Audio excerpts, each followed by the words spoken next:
Hi, it's Jared from Strongroots Farm. It's a rainy, nasty day.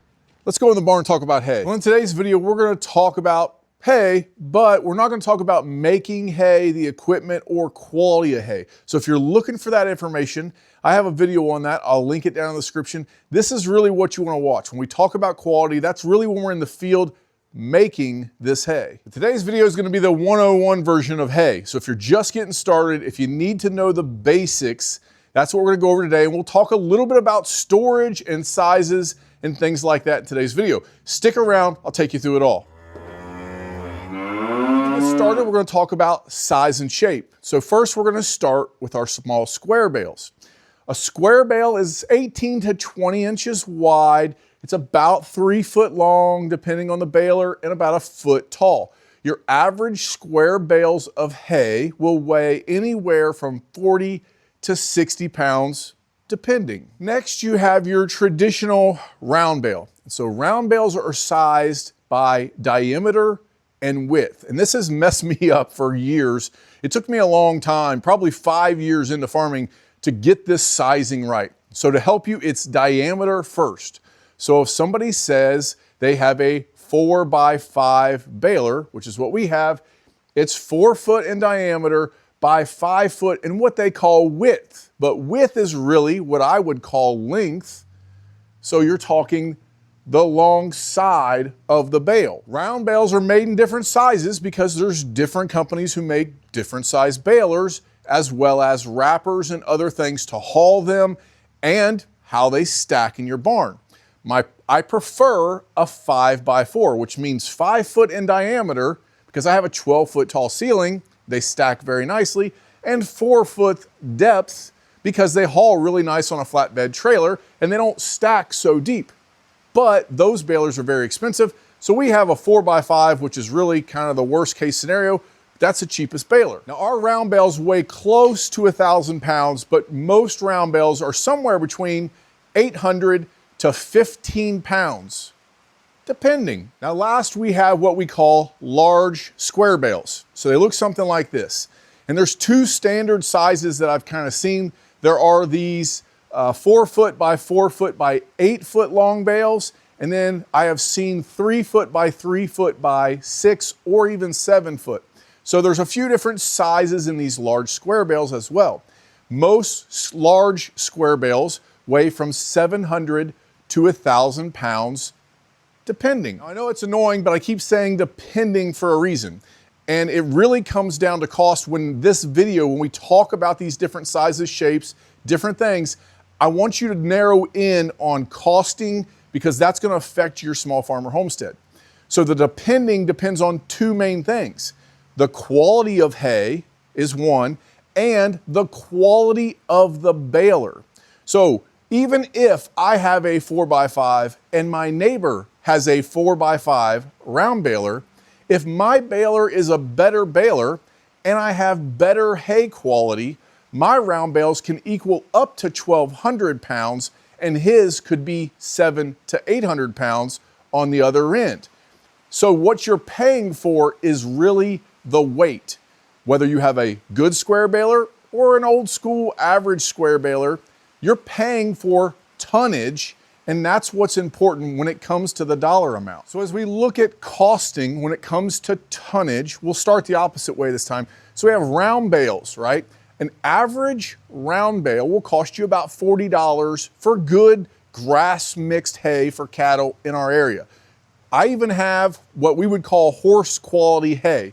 So vetch and clovers and alfalfas, orchard grass, all that mixed in there. And we feed that to our cattle as well because we're 100% grass fed. But those bales, you can buy a 1,000-pound round bale for about $40, which means per ton, it's $80. The negative with the round bales is you have to have a way to move them. And we'll get into that in a second, but I want you to understand $80 per ton. When you look at a large square bale, they can be similar in size or weight or tonnage because they're 700 to 1,000 pounds. On average, they're a couple hundred pounds less than a round bale because you can get up to 1,500 pound round bales, but they stack a lot nicer. You can haul more on a trailer, right? They feed easier if you're trying to feed in a hay trough. But when you look at them, they're a little more heavily priced.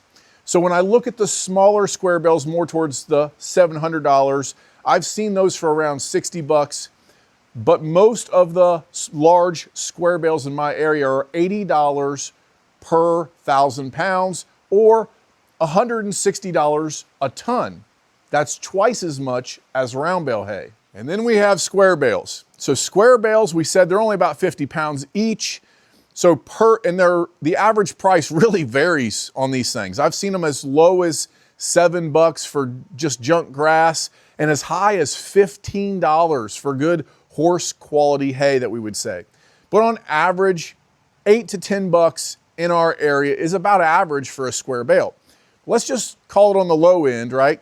So on the low end, at $8 a square bale, you're looking at $320 per ton of hay. Now, I've been criticized a little bit for this because I have said multiple times on my channel, do not feed square bale hay to cattle because you'll go broke because of these numbers. Is it unethical? No. Is it wrong? No. Will the cattle eat it the same? Yes, it is fine. You can feed them and get healthy cattle. The problem is it's going to cost you so much to feed the cattle. In the end, it's not going to be worth it. So that's why I take that stance. Now you understand.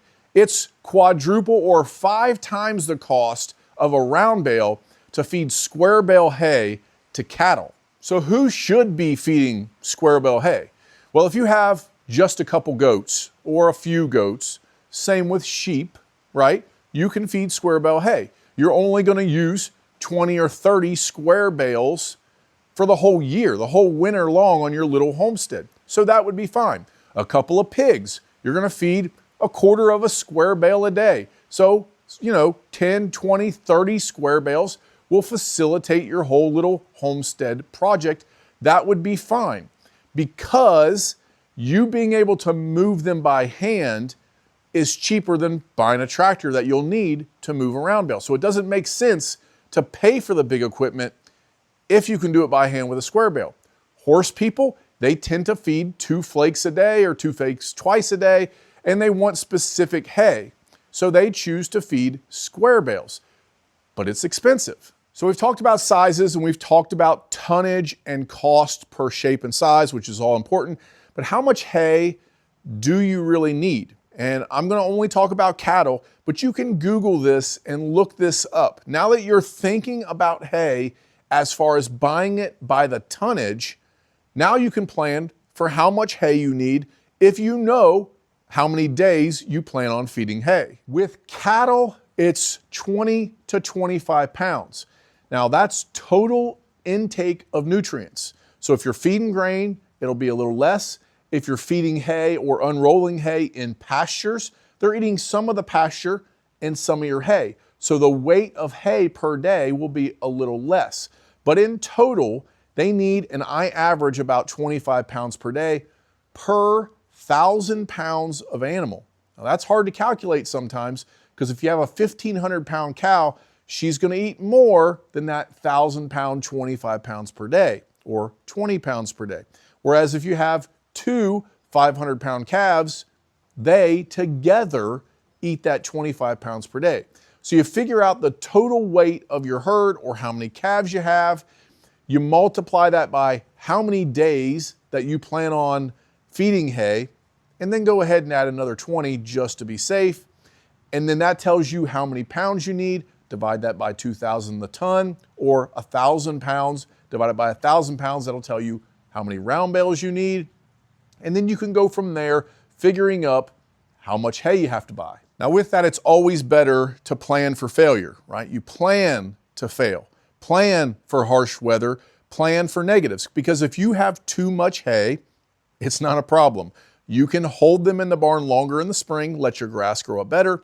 You can unroll hay as you enter in the spring, which I do recommend. You're giving them a little hay and a little new fresh grass so that they don't get scours. That's how we do it. Planning to have too much hay is not a problem. And if you find come March that you have way too much hay, or even February, and it's been stored well, you can then resell it. There's always people that didn't plan properly, that you're gonna get at least a 10%, if not 25% increase on the price of your hay. They didn't plan, they're gonna pay more money. Now, the cost of the hay is not the only cost when it comes to feeding animals with hay. So next we're gonna look at hauling. How do you haul stuff? And most people can do it about the same way depending on what you buy. So you can have a trailer and it can haul the round bales, right? You tend to have a bigger truck, at least a 3/4 ton, and you want a decent sized trailer. We have a 25-foot long gooseneck, and we can get 12 round bales, sometimes 14 if we stack them up on top on that trailer. It's nice, but you're only hauling 10, 12, 14 at a time.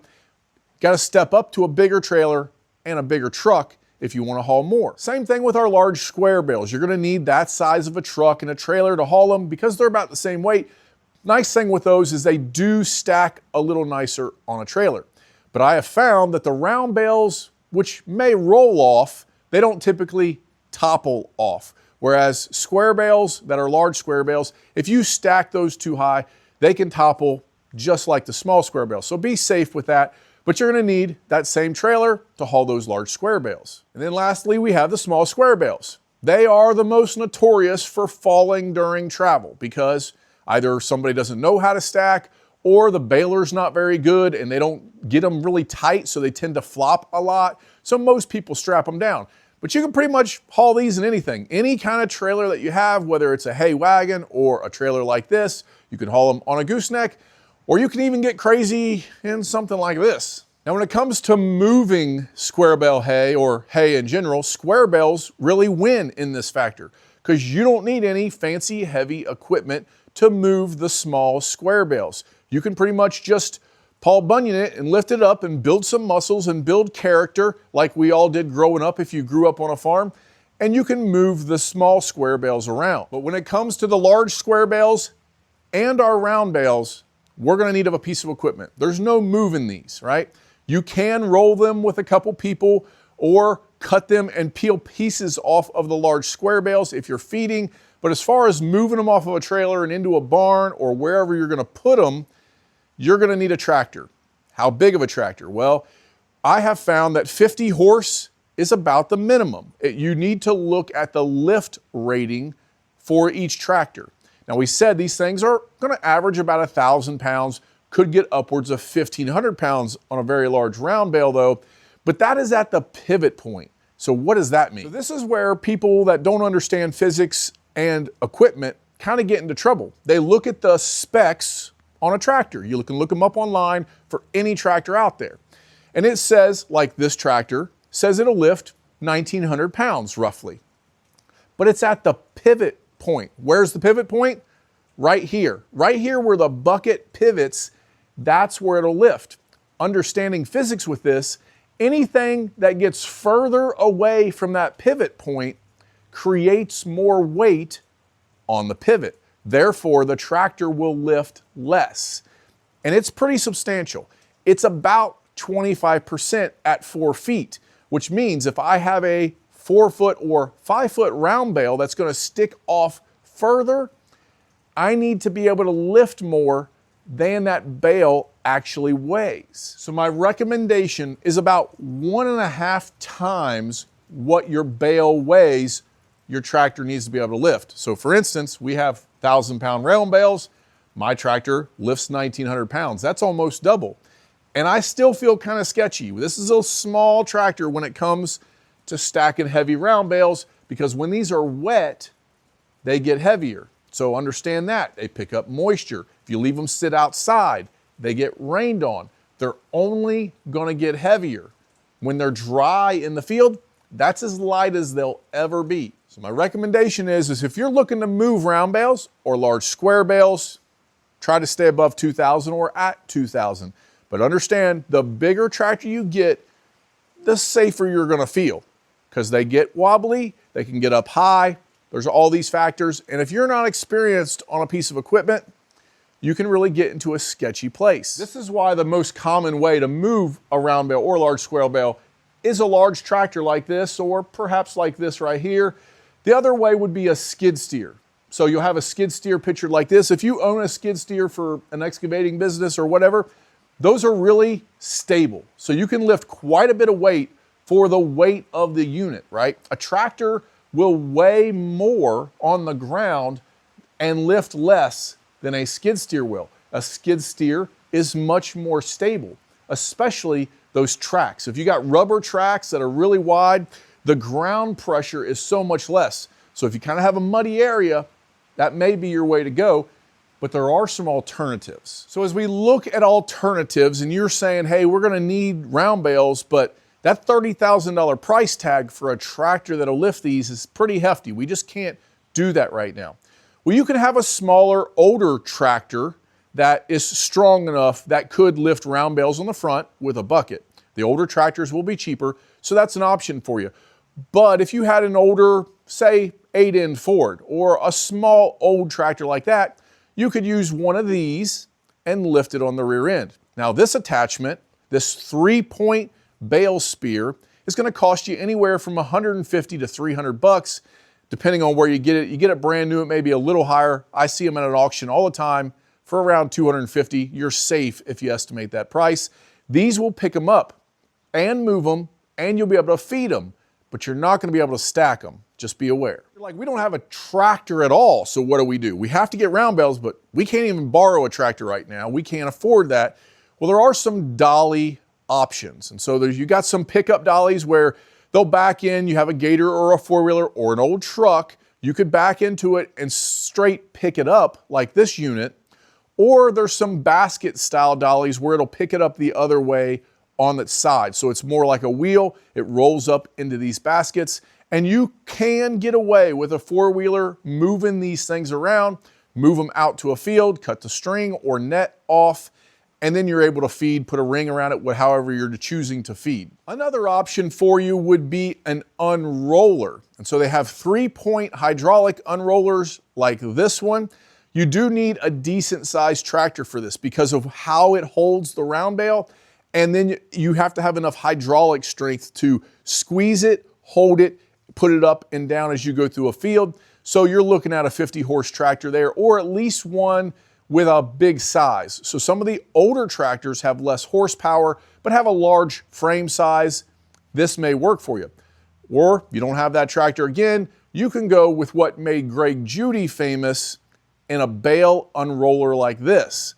Once again, can't stack them, but with this unit, you could move it and unroll it in a pasture for animals to eat. Now, I haven't seen a lot of gadgets and things like that for the large square bales, but I do have a good recommendation for you. Equipment is expensive, and so if I had and was gonna buy a bunch of large square bales, what I would do is simply rent a skid steer for a couple days, get it all stacked in my barn, nice, so I could save space, and then just have a little trailer or a gator that I could throw it in, and you could simply cut off flakes and haul it out to wherever you want, then moving it by hand. And you have a couple $100 in a rental fee, maybe $400 because they're getting more expensive.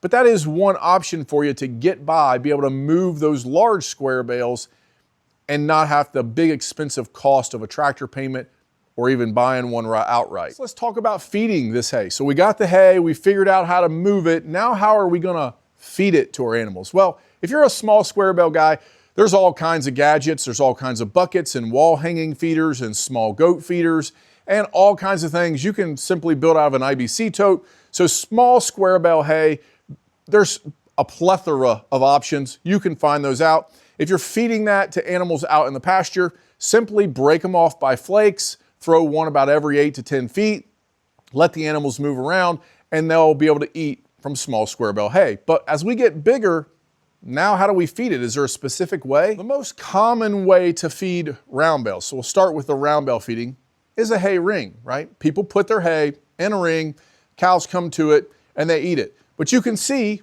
sometimes it creates a lot of waste, which we're gonna get into when we talk about storing hay. But the hay ring is a good option. It keeps the cattle or other animals from walking on the hay that they want to eat.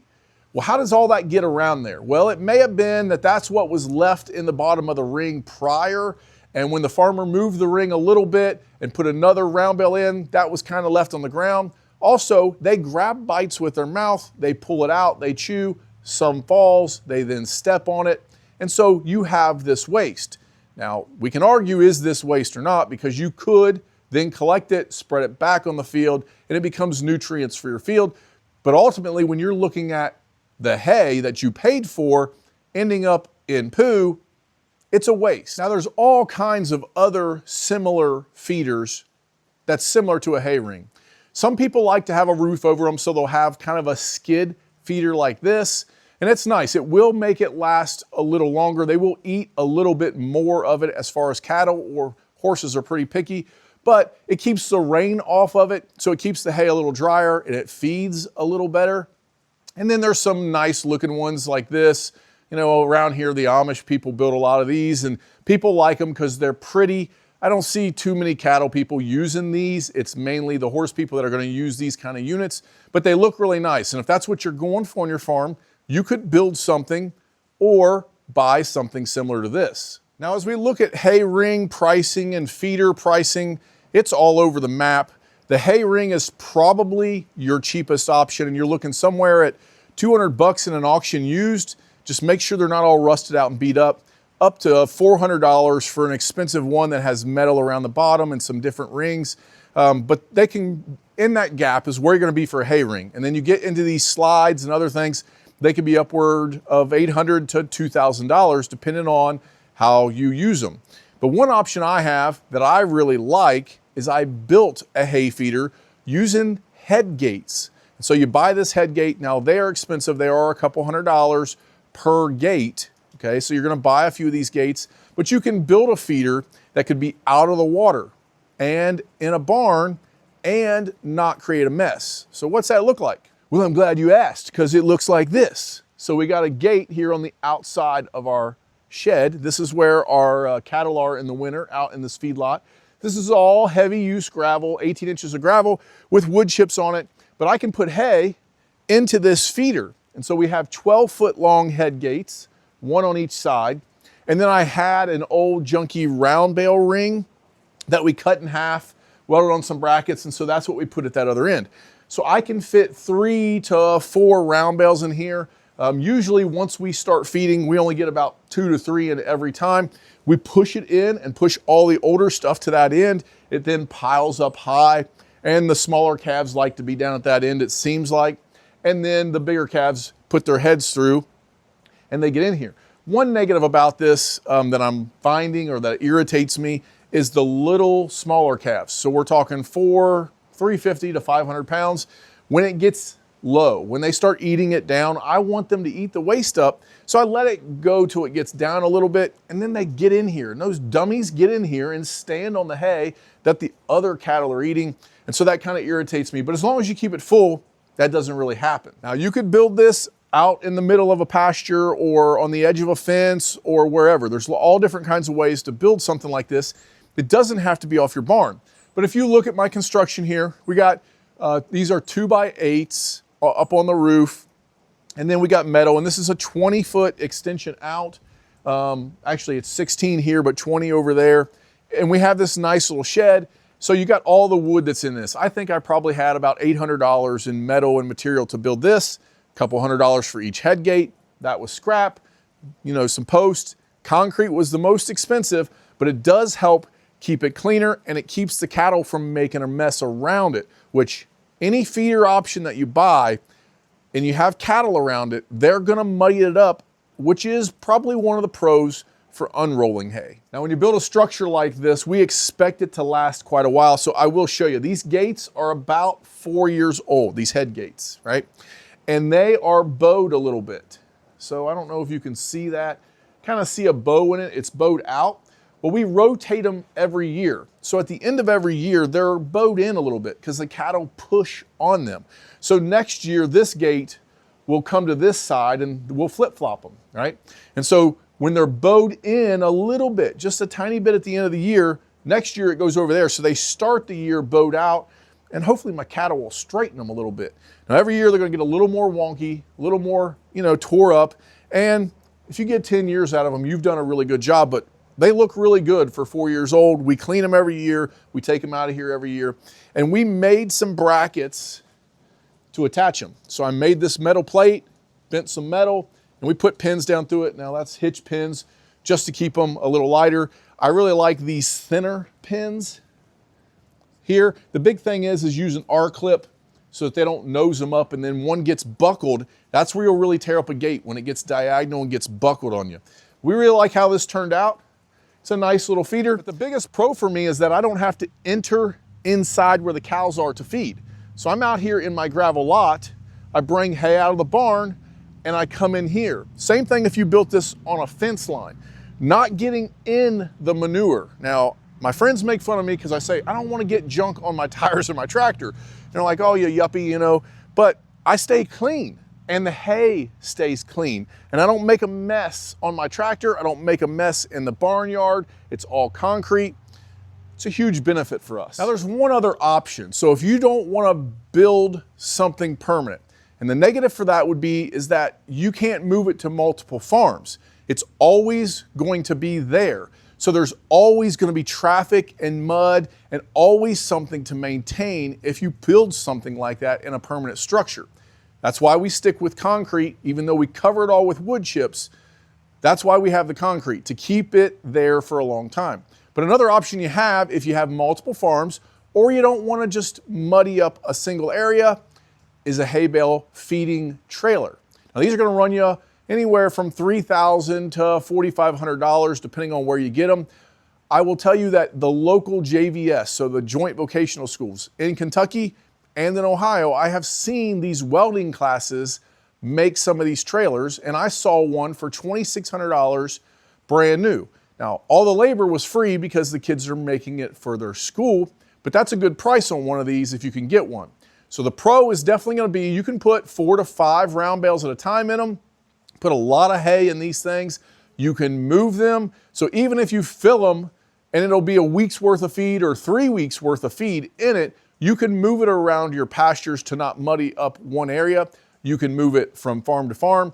These are really handy. I think if I was going to spend $1,500 on one of those sled individual feeder units, I'd probably just go ahead and bite the bullet and buy one of these, because I could move it to wherever I wanted to, and I could even haul hay in it. So if your hay is a few miles down the road, you could hook this to the truck, you could put your hay in it, haul it back to your farm, and put it right in with your animals, and you're good to go. Next, let's talk about storing the hay. How do we store our hay? Well, as we start at the square bales, it's pretty obvious, and square bales have an advantage being light, that you can put them up in a loft. So you can build a loft in a barn, and the hay loft is a pretty Americana style of thing, right? Kids playing in the hay loft. Well, that's a pretty good way, but the negative with square bales is they cannot be stored outside. They will rot, they will grow mold between the flakes, and they will be very, very nasty. You cannot store even the large square bales outside in the weather. But I have seen people store square bales, large and small, outside with a tarp system. So they'll put down a big, heavy, matted tarp, and they make tarps for these that you can buy online. Same thing with the round bales. You can buy these fancy tarps, and you can store the hay on that and cover it up with a tarp, but it cannot be in the weather like round bales can. If round bales can be stored outside, why do we have them inside? And it's all due to waste and cost. So all of this has to do for cost for us, and evaluating that, the cheapest way to put up the highest quality. So we've cut costs, but we have not lowered quality by buying an older hay baler, a size that's not really perfect for us, and sometimes we're storing inside and sometimes we're storing out. When you store a round bale outside in the weather, it loses part of the hay. So the outer part of the ring gets wet and nasty, and a lot of animals, especially horses and goats, but a lot of the animals won't eat it. The cattle will strip that outer ring, and that's usually the waste that you see laying on the ground. So we talk about this. If you baled in June or July and it's been sitting out in the rain until December, you're going to lose about 20% of that round bale. Now the cost is really, really low compared to square bales and other things like we talked about in tonnage. But when you talk about losing 20% of your crop just because it's stored outside, now you have to evaluate, is there a better way to store it? Well, if you have a barn like we have, you can put it in it, and that's a good solution. One thing I will tell you is if it's on rock, you kind of want to put a mat down, which I failed to do. So every time we lift up one of these round bales that's on the bottom, we'll have to rake off some of those rocks that get stuck into it. And I lose maybe an inch, maybe less than that, even on the bottom of some of these where it will pick up some moisture. Even though we're covered through the ground, we're going to pick up a little bit of moisture, but it's very minimal waste, right? So we keep them in a barn if you can do that, but do not build a barn just to store hay. That savings of 20% per bale will take more than 30 years to pay for a barn just to put hay in. And I'm only saying that because I got some better options for you. So you've probably seen some of these. There are hoop structure barns that you could probably justify to store hay. That's a cheaper style of a barn to store hay in, but I'm still going to consider that building a barn for hay. You can buy old greenhouse hoops, put them in the ground using similar cheap material, put a plastic tarp over it or even greenhouse fabric or plastic over it. And that's a cheaper way to store hay. But probably even cheaper and better would be these fancy tarps that we talked about earlier. They come with a bottom, they tell you how to stack. So it's like 3, then 2, and then the tarp goes over it. It's meant for a certain size bale and a certain size stack. So how you stack it is important, but you can order these in any shape or size that you want. You tell it how many round bales you want and how you want to stack them and what your footprint of the ground is, and you can buy one of these tarps. Now they'll get up to $2,000, $3,000 if you get really big ones, but get a really heavy duty plastic tarp, rubber tarp. Don't buy a cheap, Harbor Freight tarp. It'll last a year, maybe 2 if you buy the high-ender one, the heavy-duty one, but it's not going to last a long time. You're just going to waste it. Whereas these high-end tarps can last a long time and save you a lot of money in hay. But I have an even better option. So this is our bale wrapper, and I think this is probably the best way to go.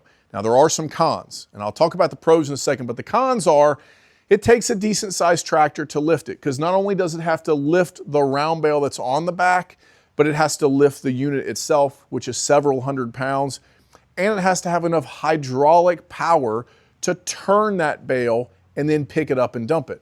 Now this is a cheap one, and these can be super expensive. This was about $4,500 after everything hauled here. It was put together for me. That was kind of nice. And so we use this. Now this will allow us to wrap the hay and store the hay outside. We get zero waste, but it comes with an added cost. That fabric or plastic that we wrap the hay in, it costs money. It adds about $4, $3.50 if you buy some cheaper plastic, if we can find it at a better deal, per bale. So it cost me about $4, but I'm getting 20% of the bale cost, which is $9 to $10 of the cost of the bale. Typically we figure we save. So per bale, I'm saving $5 to $6, maybe even $7 if they're big bales. And over time, we feed enough bales that I could pay for that wrapper. But the wrapper does something else for me too. I want to take you out and show you those bales, and then we'll talk about that quality. There's 2 types of these wrappers. There's what they call a long tube wrapper and an individual wrapper. We have an individual wrapper. So you can see we've got some stacked over here. We've got some against our wood chips over here. We've got them tucked in corners back in through there, and they're everywhere. They kind of look like big marshmallows because we have an individual wrapper. And that's why we bought the individual wrapper, so that we could put these in miscellaneous places out of the way. They have to be stored, if you're individually wrapping, in what we call pop can style. They're stored up on their round end. The diameter is facing down and up so that they don't bust loose and flatten out. Now, some people have a tube wrapper. A tube wrapper is cheaper for plastic, which means it uses less plastic per bale because they're put in a long tube. But there's some cons to this. First con is that the machine itself, the wrapper itself, is more expensive. So if you're gonna buy it, it's gonna cost you more, 15 to even 20K, depending on the style of wrapper. I have seen people rent them. They do rent them around here. They're about 400 bucks a day, 500 bucks a day, but you can do a lot of hay in one day if you got your act together and have some help and have some equipment. The big negative for me on my farm is I don't have a long straight space. You're talking 200 feet long that I would need in one row to put this hay. The other negative thing is once you get them, if you would have that kind of a space, that row gets ran in and out a lot during the winter. So think about as you're taking this hay and feeding it, once you start feeding, you have about 3 days before you have to feed the next one because air is getting to it. But you're going in and out of that same line, 50 times per row. You're really gonna tear up stuff if you don't have a lot of gravel. People that have this on the sides of their driveway, so they've extended their driveway like 8 foot wide and it's the entire length on gravel, that's a great benefit. You can have them all in one row, it's cheaper plastic, you can rent them. So there are advantages, but for me it was a disadvantage. Just know the difference. The other advantage for me of owning a wrapper is how we bale. So if you bought a wrapper, let's say you don't bale your own hay, you're buying all your own hay, square bales, large square bales, there are wrappers for large square bales, but they're not cheap. Round bales are the cheapest way to wrap. And if you don't do your own hay, you can wrap somebody else's hay. So you buy the hay, it was baled dry, and then you wrap it so that you don't have to have a barn or a tarp or these other things we've talked about. So that's an advantage.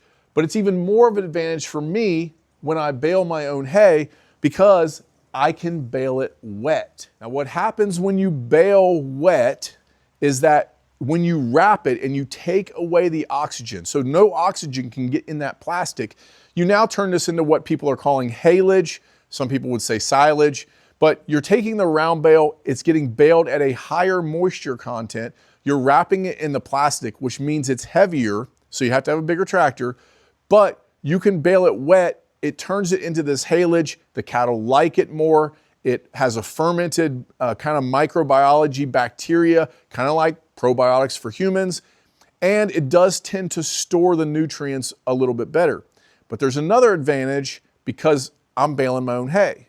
The other advantage for me is simply the process of baling hay because I don't now have to wait. So we cut the hay, and if you wanted to watch that other video, post that up here again. We'll show you how we make our hay. But typically you cut the hay with a mower of some sort and it has to dry out for 3, 4, sometimes even 5 days. Then you rake it and then you bale it and you bale it dry, which is what this stuff is here. It's dry baled. You would never put wet hay into a barn because it will heat up and it will catch your barn on fire. This is why it's really important to get dry square bales that is baled the correct way before you fill up a loft and now your barn's on fire. But with a baler like this, I can bale wet, cut today, bale tomorrow, and wrap, and then turn it into silage. Well, as a farmer, that gives me a lot of freedom because now I don't have to look for a 4 to 6 day window with no rain and good temperatures at the time that my hay is ready to cut. Now I only need a day to 2 with no rain. I can cut tonight, come home tomorrow from work, bale it, wrap it that night, store it over like we did, and if it rains, it rains. I've even seen people wrap after hay has gotten rained on. Now, people have gotten their hay rained on and let it dry out and ted it and other kind of things like that. I know it's possible, but it doesn't do a lot for good quality, whereas this is increasing my quality. So there's a lot of benefits to that $4,500 piece of equipment. Well, there you have it. That's the basics of hay. So we didn't talk about quality as far as showing you the grass. We didn't talk about how to make it. Those are those other videos I talked about that's down in the description. But this is what you really need to know, and you need to train your mind to think about hay as a tonnage. That way you don't waste money when it comes to feeding hay to your animals. Hope this video helped you. Like and subscribe. Shoot us some comments. Let us know if you have questions. My email address is down there as always. We appreciate you watching. Until next time.